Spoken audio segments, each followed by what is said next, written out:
Berbagai ya pertanyaan dari teman-teman wartawan yang disampaikan lewat WA dan juga mungkin untuk menanggapi berbagai pemberitaan ya atau yang berkembang 2 hari terakhir ini. Saya ingin menyampaikan sekali lagi terkait dengan tugas KPK. Salah satunya itu diatur di pasal 7 huruf B disebutkan bahwa KPK berwenang menerima laporan dan menetapkan status gratifikasi, kan gitu. Nah, kan di media berkembang bahwa ada anak seorang pejabat, ya terbesar Mas Kaisang, diduga menerima gratifikasi berupa fasilitas private jet, kan begitu. Itulah pertanyaan oleh masyarakat itu. Terus statusnya bagaimana? Kan begitu. Terus apa yang bisa dilakukan oleh KPK? Kemarin saya sampaikan bahwa kita akan mengklarifikasi. Tentu untuk menetapkan status gratifikasi itu harus kita cari dulu kan, ya. Kita minta yang bersangkutan untuk menjelaskan, ya, menerangkan, ya, terkait dengan ya apa yang dia terima.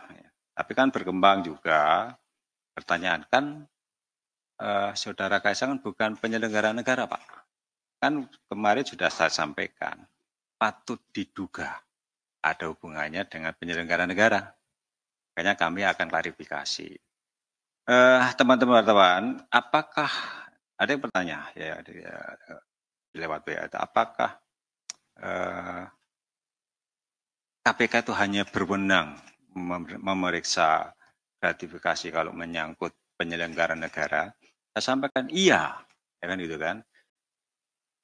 Kenapa kami membutuhkan penjelasan dari Saudara Kaisang terkait hal ini? Karena kami menduga patut diduga, ya patut diduga itu ada kaitannya dengan penyelenggara negara. Kan kita tahu kan orang tua dari Saudara Kaisang seperti itu, kan gitu kan. Karena apa, teman-teman? Meskipun seseorang itu bukan penyelenggara negara, ya, tetapi kami menduga ada kaitannya dengan penyelenggara negara. Bingung nggak kalian? Saya contohkan aja dengan kasus ini. Saya aja ya yang menjadi contoh kasus. Saya pimpinan KPK. Saya punya kewenangan memutuskan sesuatu. Taruhlah semua proses itu dilalui dengan benar. Ya, ada pihak yang ingin mengucapkan terima kasih. Saya bilang saya nggak bisa karena saya penyelenggara negara. Tapi minggu lalu anak saya baru menikah. Kalau mau kasih saja anak saya. Kan itu kan. Yang terima gratifikasi siapa? Anak saya kan yang menerima sesuatu. Tetapi kan faktor karena saya selaku penyelenggara negara. Maka saya pikir KPK juga bisa untuk melakukan klarifikasi seperti itu. Ya, itu tadi supaya satu sisi kalau KPK tidak melakukan klarifikasi, ini bisa menjadi modus untuk melakukan pencucian uang atau apapun bentuknya, ya, atau aset, ya. Kalau kami mendapat informasi dari masyarakat seperti itu dan kami tidak mengklarifikasi, ya nggak benar juga, kan gitu kan. Bisa jadi kita tahu bahwa suap atau gratifikasi modusnya kan biasanya juga tidak diberikan langsung kepada penyelenggara negara. Dalam berbagai fakta persidangan pun terungkap bahwa penerimaan gratifikasi atau suap itu diatasnamakan orang lain, kan begitu. Jadi itu kan gratifikasi juga. Tapi pada intinya teman-teman, untuk mengetahui apakah fasilitas itu gratifikasi atau bukan, KPK perlu penjelasan, perlu keterangan dari yang bersangkutan. Itu intinya. Makanya kami perlu klarifikasi, kami perlu menjawab pertanyaan-pertanyaan yang timbul di tengah masyarakat terkait dengan fasilitas buat saudara Kaisang tadi itu, gitu.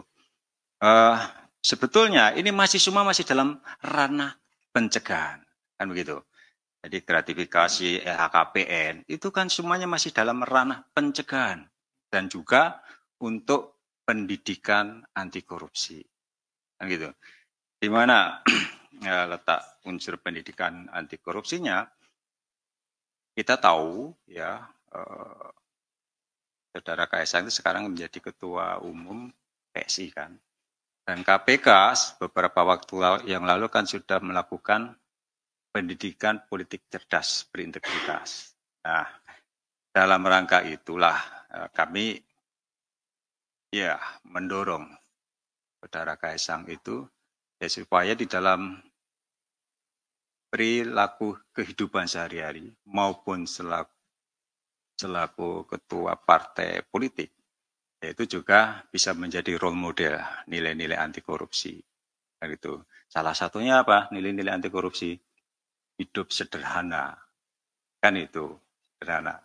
Nah, ini yang sebetulnya kami harapkan dari proses klarifikasi itu. Buat yang bersangkutan juga baik, kan begitu. Pasti nanti setelah beliau menjelaskan, semua akan menjadi terang benderang. Taruhlah misalnya, ya itu bagian nggak ada hubungannya dengan PN. Jangan masalah.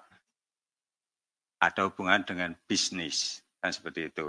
Kan yang di media kan juga sudah ada informasi terkait dengan kegiatan usaha Mas Kaisang tadi itu.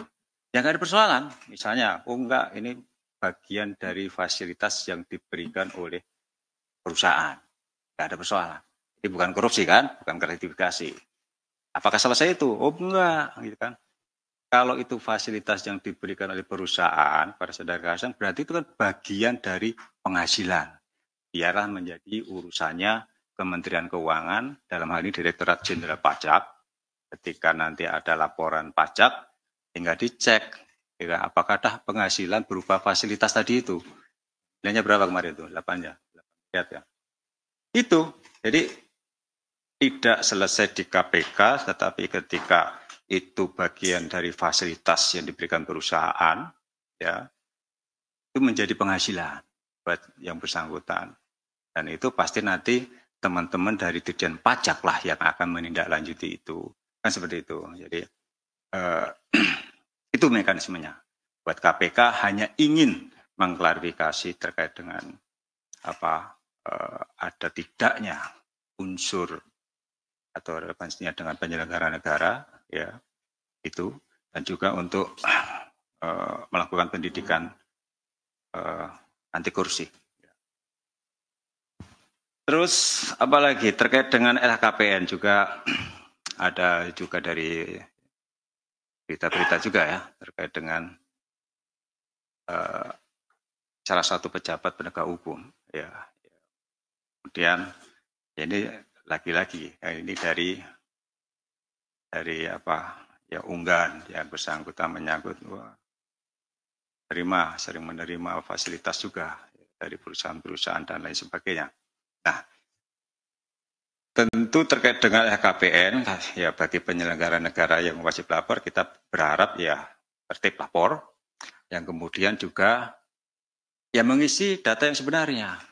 Nah, bagaimana kalau ada penyelenggara negara itu selama 5 tahun hartanya itu nggak nambah, nggak berubah dan lain sebagainya, gitu kan? Ya pasti nanti kami klarifikasi, ya kami klarifikasi apa iya selama 5 tahun bekerja itu sama sekali nggak ada perubahan terkait baik nilai maupun jumlah dari harta kekayaan itu. Ya, kalau memang itu adanya seperti itu ya nggak masalah kan seperti itu. Dan bagi pejabat yang belum melaporkan, ya kepala badan itu ya boleh dikatakan itu sebagai wajib lapor LHKPN. Ya nanti kami akan menghimbau, menyurati yang bersangkutan untuk segera melaporkan harta kekayaannya, ya. Laporkan harus lewat LHKPN, yang itu bisa diakses secara elektronik, saya pikir. Kemudian terkait dengan laporan masyarakat. Nah, kemarin dari pihak MAKI menyampaikan laporan ke KPK, ke Dumas, atau PLPM sekarang namanya. Nah, nanti mekanismenya di KPK, ya, laporan masyarakat akan ditelaah oleh staf di Direktur PLPM. Hasil telaahnya itu tidak harus ke penindakan, ya, bisa ke pencegahan, bisa ke porsuk, bisa ke mana ke Deputi Dikpermas, kan seperti itu. Jadi sesuai dengan hasil telaah, nanti siapa yang akan menindaklanjuti itu, tentu saja seperti itu hasilnya. Jadi apa yang kemarin media, Pak, kapan dipanggil untuk diperiksa? Saya sampaikan, saya nggak pernah bilang loh bahwa itu akan dilakukan penindakan. Ya,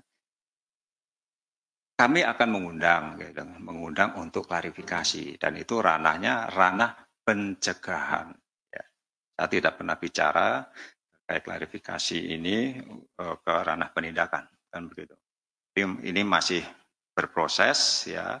Tentu kami sih malah sebetulnya berharap, ya, kalau menyangkut fasilitas prakerja itu, Saudara Kaisang sendiri yang mendeklar, kan gitu, mendeklar apakah fasilitas itu diberikan dalam rangka bisnis to bisnis yang bersangkutan itu selaku pemegang saham di salah satu perusahaan dan itu fasilitas dari perusahaan dan seterusnya. Atau kalau gratifikasi, bagaimana kalau yang saya menganggap bahwa itu gratifikasi? Gampang, tinggal laporkan ke KPK. Kami nanti yang akan menetapkan. Kalau kami menetapkan bahwa itu gratifikasi, silakan ganti biayanya itu ke negara. Selesai. Kan begitu kan? Itu saja. Jadi tidak usah dibesar-besarkan. Ini mekanisme yang normal saja terjadi pada siapapun warga negara. Ya. Jadi tidak melihat siapa orang itu.